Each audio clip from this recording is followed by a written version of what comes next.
Hey. Welcome back to your number one podcast. Where you at? With Will J. Bailey, your number one host. Luke 21:16 states, "You will be betrayed even by parents, brothers and sisters, relatives and friends, and they will put some of you to death." Psalms 27:10, "Though my father and mother forsake me, the Lord will receive me." Genesis 50:20, "You intended to harm me, but God intended it for good to accomplish what is now being done, the saving of many lives." Hey. Welcome back again, guys. Thanks for joining us again. Life's challenges have a way of enacting our feelings about how to respond to sensitive matters based upon our feelings.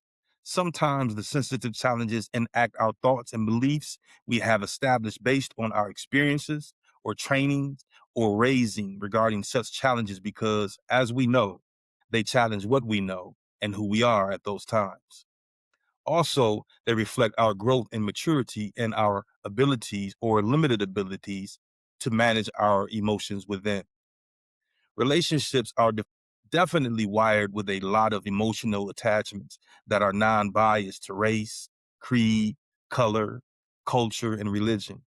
However, we should keep in mind that our challenges within can differ significantly, but most similarly, they are based on the same. Emotions can comfort and trigger attachments that are selective to perception. For example, you can be in a relationship that involves a parent that has given birth as a young teenager that never fully recovers from postpartum depression or postpartum rage. And without treatment, these symptoms can last for many months or even many years. Imagine being the child of such circumstances with this type of mother, a single parent with no counter action for her narcissistic, immature ration that blocks the father from parental involvement and access to the child, and her unsupervised acts of serial trauma bonding with the child. Now, listen, unsupervised serial trauma bonding with a child occurs when a caregiver engages in a consistent, repetitive cycle of abuse, alternating with intense affection or care, often without external oversight, leading the child to form a distorted, intense emotional attachment to the abusive person as a survival mechanism. Because children rely on caregivers for survival, the brain learns that the person causing pain is also the only source of safety, creating a push pull cycle. The child suffers from controlling manipulative behavior and abandonment simultaneously, using shaming tactics, violence, verbal and physical strife behaviors, while projecting underperforming, problematic, hard headed, weak, crazy issues onto the child, causing him trust issues and fear of speaking up. These traumas are repeated with impact well into his teenage and young adult years. He ultimately sabotages himself for an obligation to protect her. The abandonment ultimately turned him into a 13-year-old runaway, trying to escape from home, some part of his reality, and ultimately from her, his mother. Imagine the state of emotions of the child now turned teenager and the amount of time with this type of mistreatment, broken communication, abusive, emotional, and physical relationship with a person who he was supposed to be able to trust. If unaddressed, imagine the future relationships he will take these issues into. Now imagine being the child, then teenager, with a living girlfriend who likes to manipulate and has a history of childhood custody battles and issues from her parents, and a newborn child with him, his narcissistic mother in the background, the lack of a father figure, and a phobia of being controlled. The girlfriend's mother is driven by the need to control, pending from the custody battles and losing, and the betrayal of the girlfriend who uses the child as a control piece in the relationship, both mothers using the breakup of their relationship or issues within their relationship for their own narcissistic needs, and no one openly and truthfully and honestly about who they are in the situation.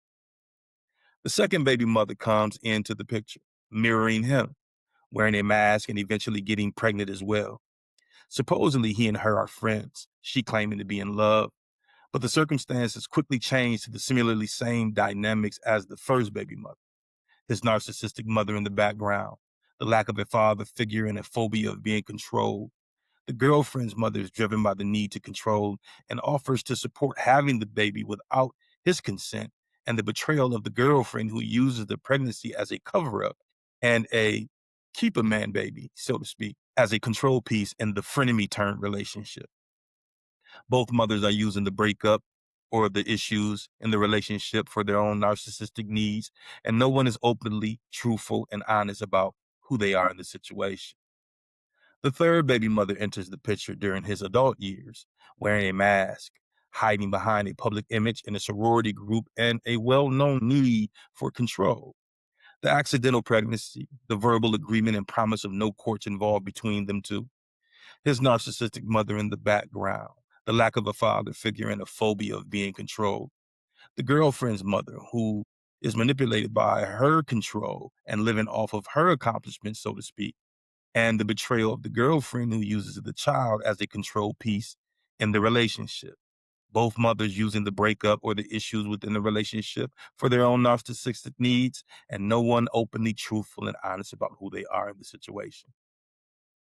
His mother uses each situation as more opportunities to continue her tactics from her narcissistic behavior since his childhood, to a point of influencing his children's mothers to join her, pairing with her tactics of controlling him. There's a stepfather involved with him that modeled more of a big brother role than a father figure at times. But during his teenage years, they had an ongoing conflict, and his mother and his biological father eventually got involved, most likely due to the strain it put on her current relationship with the stepfather or boyfriend. However, both men had only experienced stepfathers in their own lives. Therefore, their example of fatherhood was a reflection of what those relationships were and wasn't for themselves. The child turned teenager, now fully grown adult male with multiple children, three baby mothers, child support, custody battles for parenting time. They're slandering his name, public shame, and never even a verbal fight or desire to protect him or his legacy by his own mother.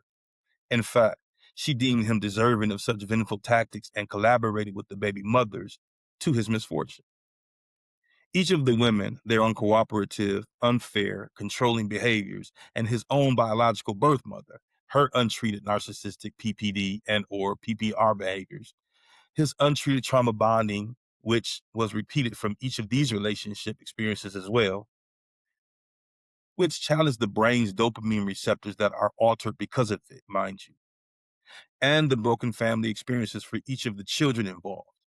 All women convinced by his mother that he would never speak out against them. Finding and using your voice. Who would you say or would you recommend to have counseling or therapy out of the people involved in this story? Have you ever experienced any of the situations explained in this story personally? Do you believe that from these examples there are family curses involved? Who would you say is wrong for their actions in the story, and who would you say has been violated? Do you think there can be reconciliation? And if so, for who involved in the story? If we go one step further into consideration, we'll find that these series of events are a lot of what is common behaviors within the family dynamics and structures inside a specific culture, but not limited to, driven by women's lived narrative, overexposed sexual promotions and hypersexuality, drug infested partying lifestyle and relationships, an FOC mandate, eliminate the Black father narrative and emasculate the Black male Negro. I believe it is safe to say that emotional management is a personal narrative that is either selfish or considerate, rational or irrational, mature or immature, godly or ungodly, that has an equal appetite for control, which is its overall temptation to corruption. People often seek blame rather than resolve.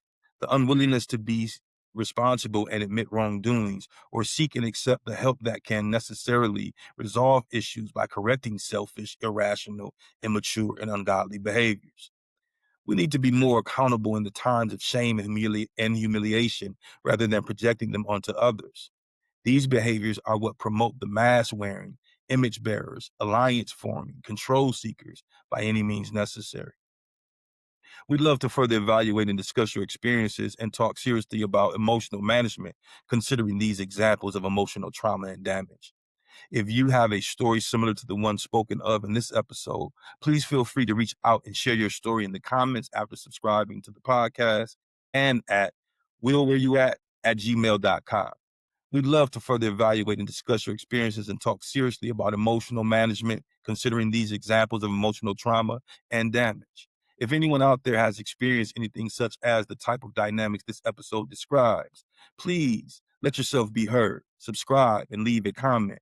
This is the platform for connection and inclusiveness. By the will of God, you will be helped and heard. Amen. Help us save our innocent and abused men, women, and children in this world by standing up for the truth and righteousness, or we too shall be judged. Revelations 12:11. They triumphed over him by the blood of the Lamb and by the word of their testimony. They did not love their lives so much as to shrink from death. Key points. The blood of the Lamb refers to Jesus' crucifixion, which serves as the legal total payment for sins, breaking the power of Satan's accusations against believers. The word of their testimony.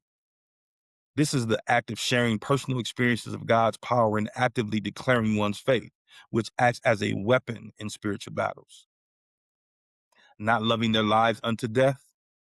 This highlights a willingness to face martyrdom rather than abandon faith. It indicates that true believers prioritize their relationship with God over earthly safety, comfort, or survival. I am your number one host, Will J. Bailey, because 2 is not a winner, and 3, y'all know the rest. Yes, indeedy, Mose. Peace. God bless.